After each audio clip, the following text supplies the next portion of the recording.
Depende, sir. Wala naman ginapili sa tao kung mayaman siya or gwapo siya. Hmm. Balang pangit siya, basta importante marespeto. O Basta, kuan siya ba, kanang residido, sincere. mm. Charot. Sincere. Ano po ba status nyo? Hiwalay ka na o byuda? Walay na, mag 3 years na. So, saan ka nga po ngayon? Saudi? Dali sa Qatar, Ah, 4 years na Qatar. pod, mag 4 years. So, namatay ho si mister nyo nung pumunta ka na ng Qatar.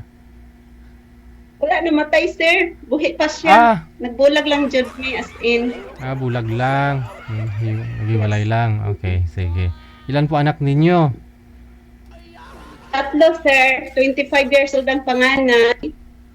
Ang ikaduha, 20 years old. Ang Hmm. ikatulo, 18 years old. Hmm. Poros boy. Ano po kayo tumatagay? Ano iniinom mo? Sir, kainom kong tubig nga init kay tugnaw ba? Naghubad lang ko sa jacket kay magpuan sa Okay. para makita lang to akong kuan ba o lawas. Joke lang. Daway. Tugnaw, sir po. Inom Okay. tubig, sir. Oo. Kala ko tumatagay ka ng ano. Mm. Ano Init oras? tubig, sir. Anong kung init tubig, kay tugnaw diri sa Middle East, basta yung aning kuan. Winter. Panahon. Oo. Sige. Sir, disconnect mo na po yung Bluetooth mo habang wala pa. Hindi pa ako kayo nag-uusap.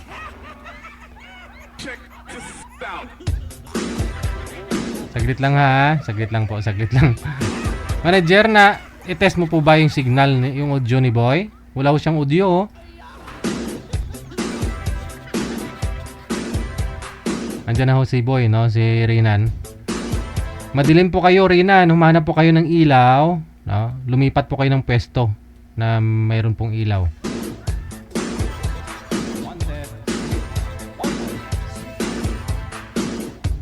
Kasi ho nilalamig si ma'am. Kailangan matanggal mo. Matulungan mo siya na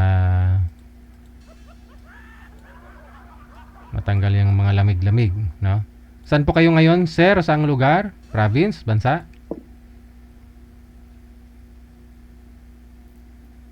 Hello? Narinig niyo po ba, ma'am? Hindi. Wala man boses. Kaya nga, naka-bluetooth kasi Ano siya ko? eh. Sir Renan, saan po kayo ngayon? Ito po sa Laguna. Nasa Laguna. Okay. Wala pong kayong asawa, girlfriend ngayon? Wala po, sir. Timer start. Pasok. Wanted, sweetheart. Good evening, sir. Ito po. Kamusta, sir? Okay naman po. Kayo po. Taga naman. Ako taga Davao sa Agusan del Sur, Butuan. Taga saan? Butuan. Sa Agusan del Sur, Butuan. Ilongga ako, Ilongga. Longga. Basta naman kaya, ma'am. Okay lang, kalayan sa Ginoo. Sityo mo na yan. Butuan City. Ilongga eh. Hindi ka man kaintindi ng kuano, Bisaya or Ilongga. Good evening, DJ. Good evening. Si Sir ho, nawawala yung signal. Wag Ganit. niyo pong hawakan yung cellphone, sir, kasi pag hawak-hawak mo, nawala po yung signal. Wala po kayong papatungan dyan. Sa labas ka, no? Wala po kayo sa bahay ninyo?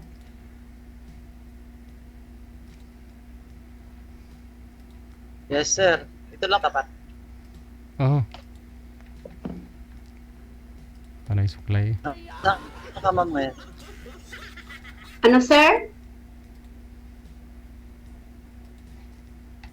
Hello? Saan ka daw ngayon? Ay, dito ko sa Qatar. Naghanap buhay para sa pamilya, para mapatapos pag-aral mga anak.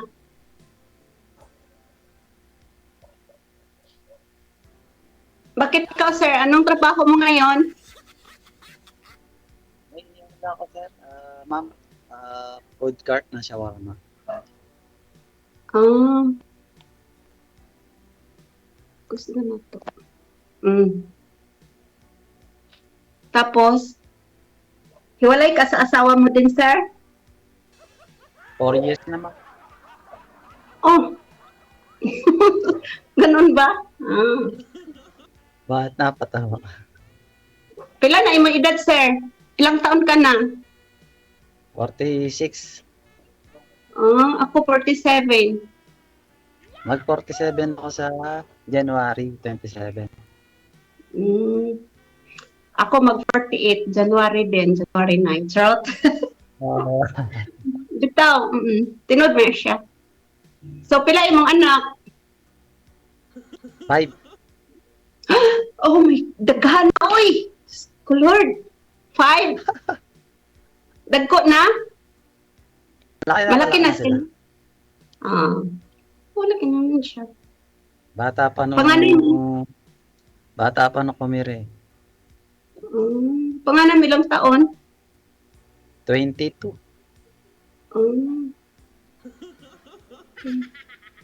Yung Dami-dami bunso din. ko, 12 years old. Po? Ilan 12 taon years bunso mo? old. Oh. 12. Akin sir is 25 years old. Yung panganay ko, tapos may apo na ako, 3 years old, tapos may pulis siya, nakatapos siya ng pulis, tapos koan, yung pangalawa ko is 20 years old, business administration, third year college, karon na taon. Yung pangatlo ko is koan, politician, nakuha niya, first year college pa. Professional na pala anak. Wala, isa pa lang nakatapos. Nakapasa din siya sa kuan sa examination na Polcom, pero nag-office lang siya. Basta ka naman, ma'am. Okay lang, kalayan sa Ginoo, ang importante may lawas. Nya ikaw sir, unsa man wala kay nobyo karon, nobya or unsa ba? Ako rin. Well, Char. kaya Tinuod. kaya nga sumali ako dito baka dito makakahanap Tama man po kay dili kay DJ Gel nagawanted kuan man jud daw ang kuan gud niya din so kailangan ganun. Malay mo ikaw na. Depende sa panahon kung kuan. Ngano man na nakaikabuhi sa ako sir kung mauli ko? Ha? Na nakaikabuhi sa ako kung mauli ko sakaling mag-undang na kog abroad. Tagalog lang. Dito mo naitindihan. Tagalog lang po. Ma'am, Ay, magtagalog ka para Sorry, maintindihan sorry. niya. Ay sorry. Sakaling uwi ako sir next year. Mabubuhay mo ba ako sakali? Charot. Oo naman, kaya. Pana ba? Panay gusto. Nag-iinom ka ba, sir? Nag-iinom ka? Nag-iinom ka ba ng mga makalaseng? Hindi ka nag-inom? Ako dati hindi na. Naghinto ka na? Hindi rin. Oh, good. Yan ang gusto. Huwag mag-inom. Magkuhan ng malasing or kuan. Pwede man siya sa ang pag-inom. Natural man yan. Pwede mag-inom. Pero ilagay sa not sa kuan or normal. Huwag araw-araw, huwag palagi. Natural lang man siya. Occasion. Hindi nag-relyo ako ngayon, di na.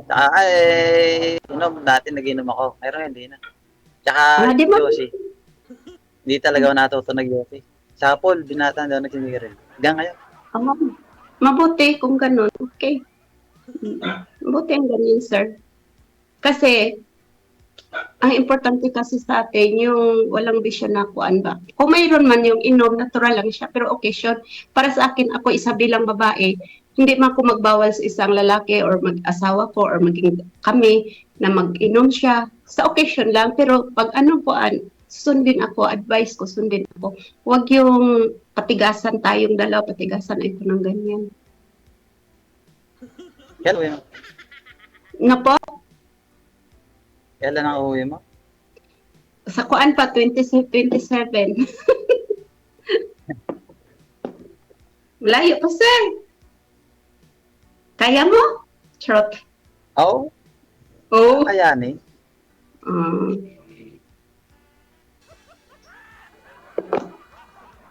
May Facebook ka? Ha? Facebook? Mayroon akong Facebook, pero bawal man isabi dito. Ay, sorry. Parang nga pala. Na, bawal man kasi, di ba naglagay sila ng kuan paalala sa atin, nagbigay sila mga pangalan natin. Sorry DJ. Sorry Okay DJ. po. Binasa ko nga kanina eh. Nabasa. Itong pangalan ko, dito lang to siya sa emo talaga. Siya. Dito na lang sa Ano iyo. pang apelyido mo, sir? Ay, wag na. Ano? Tama. Tagas, ano pala talaga, sir? Anong kuan dahilan ng paghiwalay niyo ng asawa mo ngayon? Mahabang ano eh. Ay, Wala. Umalis siya. Di na bumalik. nag-abroad? Oo. Hindi na siya umuwi sa iyo? Hindi. Umakabilang bahay na. So ngayon, hindi na siya abroad. Nandun pa rin. Abroad pa siya? Oo. So, Wala. Matagal na kaming walang communication. okay lang. Pinabayaan ko na. Pero nag-usap kayo ng paghiwalay ninyo ng maayos, wala bang problema sa paghiwalay ninyo, nagka-understanding kayong dalawa. Mag-ano na kami. Yung ano namin, usap noon. Huling. Okay. Kasi ako din, sir, sa akin din, kasal ako sa asawa ko, Di na na. kasado kami talaga. Kasado din kayo ng asawa mo?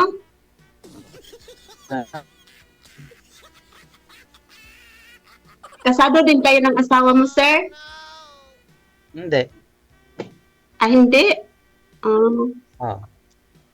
Mm. Kaya pwede. Ba't nawala, sir? Kaya pwede magpakasal anytime. Ambot sa langaw. Ay, ganun pala. Nawala man, Sir DJ. Ako, sir, kasado ako sa asawa ko, pero naghiwalay kami ng asawa ko. Magpo 4 years na kasi dahil din sa mga siguro, sa mga padala ko, ganun lang. Ganun lang ang dahilan. Pero walang as in na malaking problema. Pero siyempre bilang OFW, nagsakripisyo kayo para sa pamilya nyo sana. Pero ganun, parang nabaliwala. So, Bali, parang dumating siguro sa punto na naghiwalay talaga kami. 1 year lang ho, ma'am, no? Bali, 4 years ka na pong nasa Sir? abroad. 4 years ka na pong nasa Sa akin abroad naman. ngayon, tapos 1 taon ka pa lang dyan, may mga maliin na, may naghiwalay na kayong dalawa. Dahil po sa padala mo ba? Hindi, sir DJ, 10 years na ako nag-abroad. Di ba sabi mo, 10 years. dyan sa Qatar, saan ka nga po ngayon?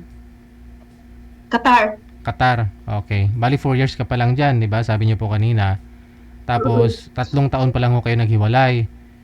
So matagal na matagal ka na nag-abroad, okay naman ho sana nung dyan ka na, saka pa lang ho kayo naghiwalay. Sa Saudi pa ako, sir. Sa Saudi pa ako, nakuan ko na talaga yung mga padala ko na hindi na ayos, yung mga padala ko, ipanegosyo ko, hindi niya ginawa, ganun. Alam niya ng mga anak ko.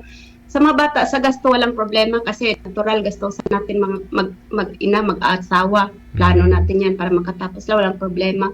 Ang sa akin lang, kung ano yung gusto bilang OFW, sundin nyo naman kasi kami bilang OFW, hindi lang kami pumunta dito para mamulot ng pera, sakripisyo, dugo, iyak, lungkot, lahat, ginawa ng stress. Pero Kung ma'am, anong gusto namin, susundin. pero sa 10 years, ma'am, dinugo ka na po ba? Hindi naman. Napag-abroad mo. Dapat ginaba, dugo, butong! Hindi, totoo po. Dinugo. Ako sa bagay, may period pa, no? Pawis, dugo. Ito, sir. Pawis, dugo, okay, mapilas ka, yung uga, sinusuntok, yung iba, maltrato ng mga amo. Ganun Pero, ibig ko sabihin sa dugo. Pero hindi naman nangyari. Yung iba ni-rape. Hindi naman nangyari sa iyo 'yon. Ay, wala. God, first God, hallelujah, wala. Okay. Mabait. So, ang gusto mo po sana mangyari, ikaw bilang isang OFW, gagawin ng asawa mo kung ano yung gusto mo. Ano po ba yung hinihingi Yes, mo oo. kay mister mo? Ano po ba yung pinapagawa mo sa kanya? Sir DJ, pinapadalhan ko siya ng pera for 21,000 para pang negosyo. Mhm. Padalhan ko ng pera para ipataas sa bahay namin. Wala. Kasi palagi lang magsabi sa sunod hanggang sa pag-uwi ko walang nagawa. Wala pa O, ba saan? siyang trabaho? Wala siyang trabaho dito sa Pilipinas? Naghinto siya ng trabaho mula nung nag-abroad ako. Yun lang. Pero sa akin, Sir DJ, okay lang naman. Wala namang problema ang maghinto kasi natural, nandyan lang pa rin siya sa bahay. Mm. Nag-asikaso sa mga bata. Ang sa akin lang, tulong ka, hanap ka ng paraan habang may nagpapadala sa'yo, diskarte ka para mag-akyat din yung kuan para pag kailangan mag-uwi ng asawa mo kasi minsan pagod din. Yung parang gusto na namin mag-uwi tapos di ka pa mag-uwi kasi walang pera. Balik ka na naman ulit. Yan. Ibig ko sabihin. Yan isa din na marang nakuan ako. Kaya naghiwalay kami talaga. Pag uwi ko doon, nakipaghiwalay na ako sa kanya. Nag-usap kami ng mga bata. Ganon.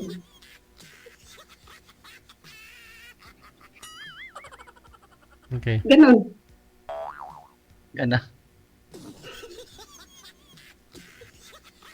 Dinudugo ko na. Sirs, huwag na natin pag-usapan yung past kasi magsakit yung damdamin natin. Hayaan natin yan. Be strong tayo. Strong. Mga OFW, alam ko dami mga OFW tumitingin dito. Strong. Huwag magpadala sa stress. Huwag magpadala sa mga problema. Okay, ba totoo naman? Bago ka mag-OFW, kailangan strong yun. Buo ang loob. May problema sa Pinas dito. Kailangan kaya mong palusutan. Eddie, wow. O ano, sir? May ibubuhay ka sa akin, sir, pag uwi ko, sir? Shot.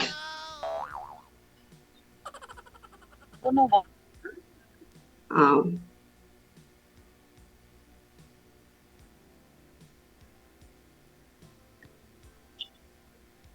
Oo. Isa din yan yung kuan sa atin sa isa't isa kada tao may pagkasundo.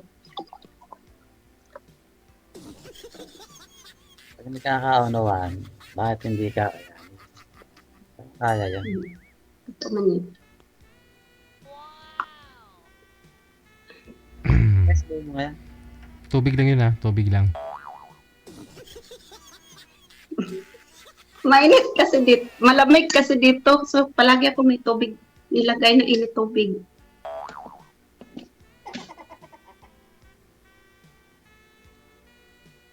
So ngayon, sir, anong gusto mo pala sa isang babae, sir? Tabian? Yung daldal? Ano? Anong gusto mo sa isang babae? Yung madaldal or tahimik? Or yung prangka? Ay, yung prangka, tsaka pati, yung mapagmahal siya.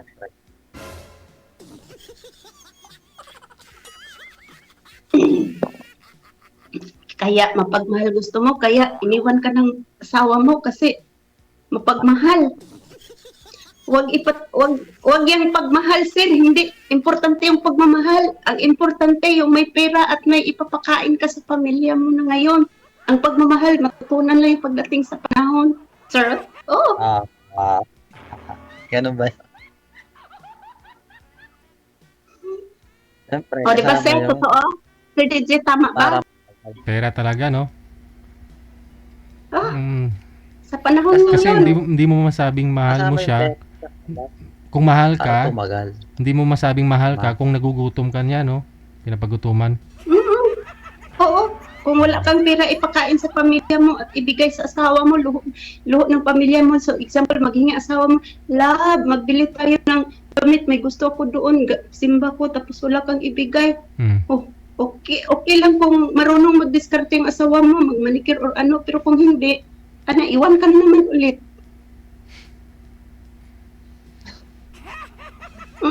Ang babae ngayon sa totoo lang, hindi naman sa ganun. Kasi sa side kasi ngayon, sa panahon ngayon, ang babae ngayon, para lang sa akin, hindi uso ang pagkita mo sa isang lalaki, uy, mahal ko siya. Love. Hindi.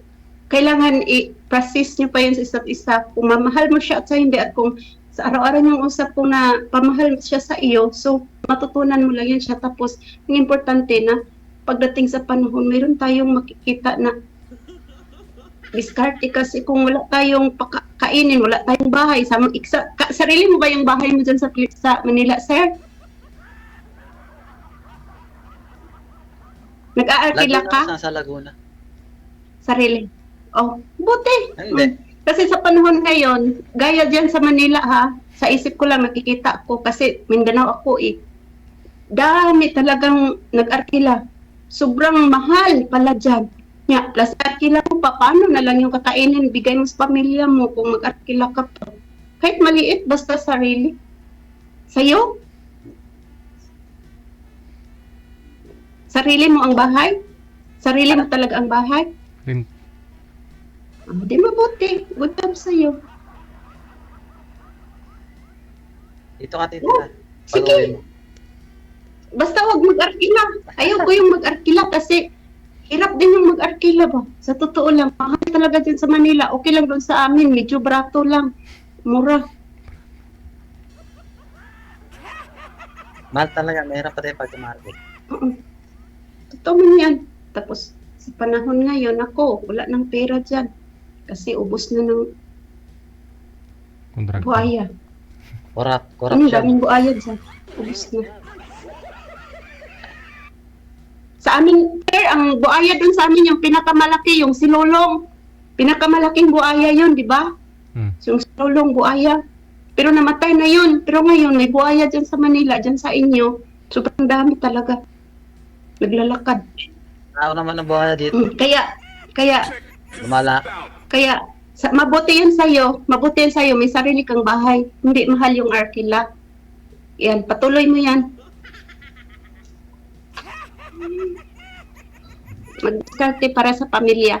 Tapos dami pa ka namang anak, sir. 5. Nako! Dami-daming. Ang nag-aaral man yan, nanay nila. Doon tagtira. Tapos syempre ako, binibigyan Hindi sa'yo nagtira.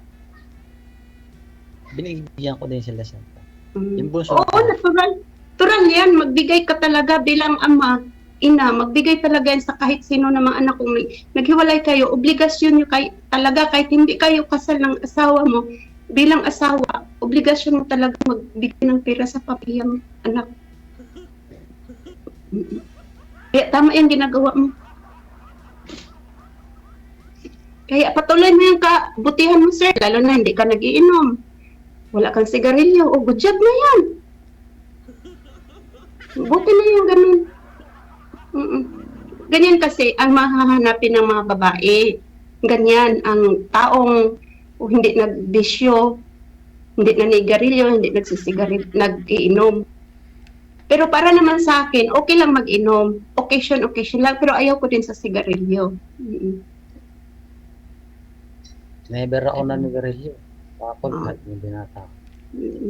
O, nakita din nga sa itsura mo kasi 46 years old ka lang. Hindi ka matured. Iba, 39, 30 plus pa lang. Parang 60 years old na. Isa din yan kasing makasira din sa katawan ng tao. 40 na ako. 47 na sa January Oo nga. 27. Kaya makikita mo sa isang tao na walang bisyo, na walang kuan. Kasi pag isang tao may bisyo, mabihira talaga yan makikita ng mga babae. Lalo naglasinggo, naku, kawawa ka. Diyan ka na lang kung lasinggo ka. Tapos hiwalay ka pasawa mo, okay lang siguro kung binata ka, kahit binata nga sa ngayon.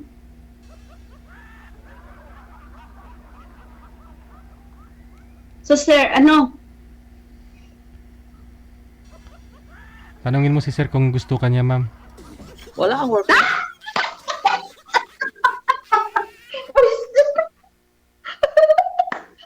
Ngani,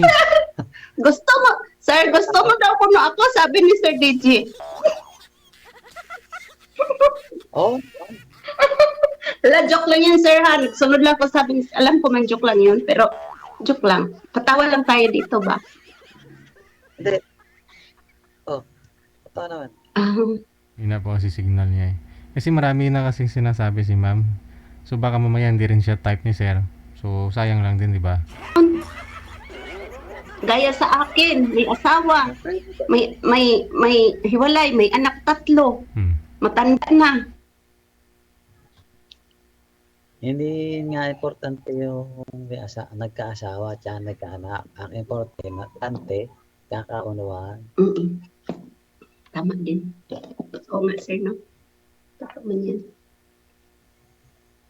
Yung nagkakaunawaan ang importante, hindi yung nagkaasawa, nagkaanak. Mm. Wala kang anak, hindi mo magkakaunawaan. Eh, di wala ding ano yun, saysay. Mm-mm.